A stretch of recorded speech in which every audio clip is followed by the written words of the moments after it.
Welcome back to special team coverage this morning as we await Hurricane Milton, now a Category 5 storm as it makes its way toward Florida, expected to make landfall sometime later tonight into early tomorrow morning as a Category 4. Yeah, these are certainly anxious times. We certainly understand that. We're anxious with you, but we're trying to get you all of the latest information for you as well that can maybe calm your nerves just a little bit. We had a 5 a.m. advisory if you're just waking up to kind of show you a little bit more, but we're having a problem getting these models into agreement. The American and the global models still are not in agreement yet. We want to talk about that with meteorologist Amanda Pappas as maybe you're waking up this morning and keeping an eye on Milton. Amanda? Good morning to you. As you're waking up with us, we just want to continue to keep you informed, prepared, and connected. It is a weather impact alert day. We're keeping you calm as well. We're going to get through this as long as you are evacuating or in your safe spot. You need to evacuate now. Your window to do so is closing. We do know from our latest advisory from the National Hurricane Center, I was analyzing some of the details. We know that the wind field of this system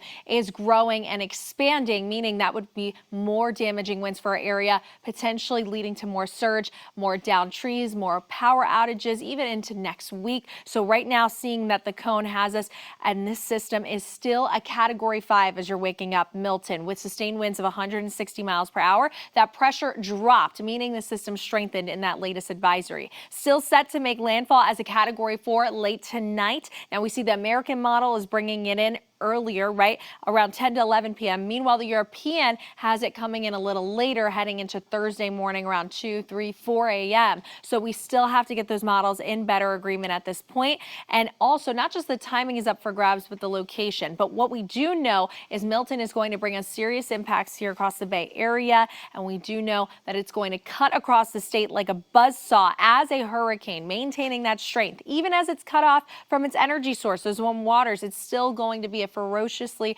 furious storm. It is going to be strong and still a Cat 1 even as it enters into the Space Coast, bringing them freshwater flooding, even some storm surge on the eastern portion of Florida. This is everybody's storm, but the major deadly impact and most impacts are going to be felt here over towards the west coast. So that's what you need to know. Cat 4, we see the exact landfall right now. This is as of the 5 a.m. advisory that landfall is going to be over towards Sarasota, just south of Bradenton. That would mean the most deadly surge is going to be just to the south, right here over towards Charlotte Harbor and down into Sarasota County, 10 to 15 feet possibly. And for our Bay Area as well, we could be seeing anywhere from 9 to 13 feet potentially. So we still need to take this seriously. The wind field on this system is huge. That's going to act as a bulldozer to pile up all this water. And in addition to that, really start to knock down those trees. And you're going to hear that wind whipping later into this afternoon and evening.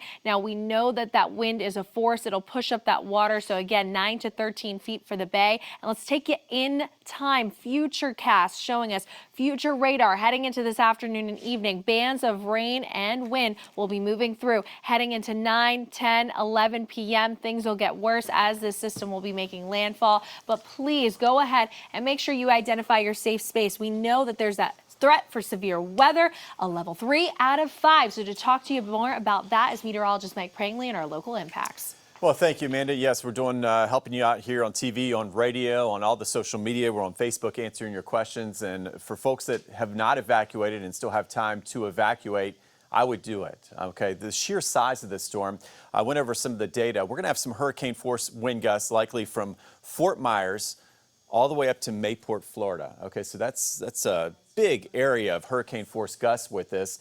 And as that eye wall moves toward the Tampa Bay area, keep in mind we could have sustained hurricane force gusts from St. Pete all the way to Sarasota. So when we're giving you these tracks, we're saying right now Bradenton, Sarasota, just keep in mind the magnitude and the size of this storm as it moves off to the east and northeast. So as you see, as we put this into motion, we've got a major hurricane. Right now, it's calm compared to what's coming. 77 degrees, a few showers out there, so you can still evacuate if you're in a flood zone. I would get out and take no chances based on what I just showed you. So wind, the impacts will really start to increase this afternoon. Landfall between about 11 p.m. and 2 a.m.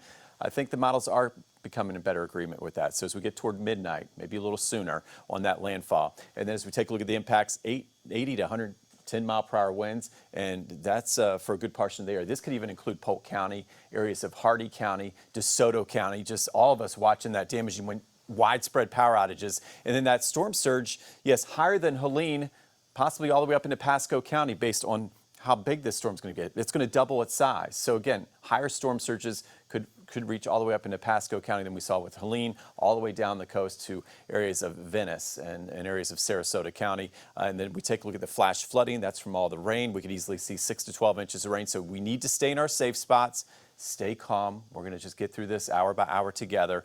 Tomorrow, once again, no travel as things only slowly improve by later in the afternoon. So for our impacts, and again, we're updating these as we go. We're taking a look at things really the worst of the weather. Citrus, Hernando, Pasco County between 8 o'clock tonight and 8 a.m. tomorrow morning. There's those winds, rain, the surge. It's going to be a big deal. In fact, as we look at Pinellas and Hillsborough County, you see that deadly storm surge of 9 to 13 feet. Rainfall much more than we saw with Helene. Winds much higher than we saw with Helene. So yes, a much more intense hurricane. Just keep that in mind. And we're heeding all those evacuations. So again, we still have a very narrow window of opportunity, and I plead with you, just let's get out if we still have that chance before this comes our way this afternoon. All right, Mike, thank you so much. When Mike and Amanda talk about deadly storm surge, we know it doesn't have to be deadly if people leave and get out of their evacuation zones. It does not have to be deadly, but we learned from Helene, a lot of people don't leave. If you haven't left yet and you're in one of those evacuation zones, especially in it's rainy out there right now, but it's not windy. You still have a window to go do that. Yeah, and fuel is available, so get to a safe place. Yes, we learned the hard way with Helene. We do not want to watch those swift water rescues. No. Again, we saw a lot of them live on air here. Our Miranda Parnell continuing our team coverage right now, live from the Pinellas County EOC, and there is a lot of work being done right behind you, Miranda, to keep the community safe right now around the clock watching this storm. That's right, Caitlin. They're all working together, all of our county agencies working in the same room to make sure that they don't have any gaps in communication. They're right there to help people get what they need. But right now, what they need from the community is for you to get to safety. Just like you all were just saying, we saw how devastating Helene was. And Mike was just telling you, this storm is already looking worse. Get to safety, get to the shelters. I'm here with Ashley Giovanetti from the Emergency Operations Center. And Ashley, there's still space at the shelters. Yes, there's absolutely still space. There is still time. Though time is the one resource we cannot get more of, go now. If you are in a mandatory evacuation zone, get out, go now, get to a shelter. There are 10 shelters within the county that are open. And I know that even we saw just recently with Helene, there were so many issues for people who were calling once it was too late. You're calling and you're hoping that emergency services can get to you, but once the wind picks up, they cannot get to you. Talk to me about that. If you don't leave now, what happens? Yeah, if you don't leave now and you are in a place where the water is rising and first responders cannot get to you, then it could be delays and it could be a really, really bad time and it could mean your life. So please, please, please, I cannot stress enough, get to safety now. Get to a shelter. There's plenty of rooms at shelters. There's pet-friendly shelters, so you don't have to leave your dog, your cat behind. Please just go. There's also special needs shelters for those that are electric dependent or need a little extra help. So please, please get out, go now. Lots of resources available for you. You just need to go out and get them right now. Like she said, time is of the essence. You don't want to play around with this storm. We saw how devastating Helene was just 2 weeks ago. We don't want more people to end up in those same situations. Sending it back to y'all. Absolutely not. Miranda Parnell reporting live for us at the Pinellas County EOC this morning. Miranda been with us since 4 a.m. this morning, all over the place. The folks in Pinellas County certainly appreciating that. Before we go to break here, we want to give you a live picture from Bay Pines Boulevard as well as 95th Street North in Pinellas County.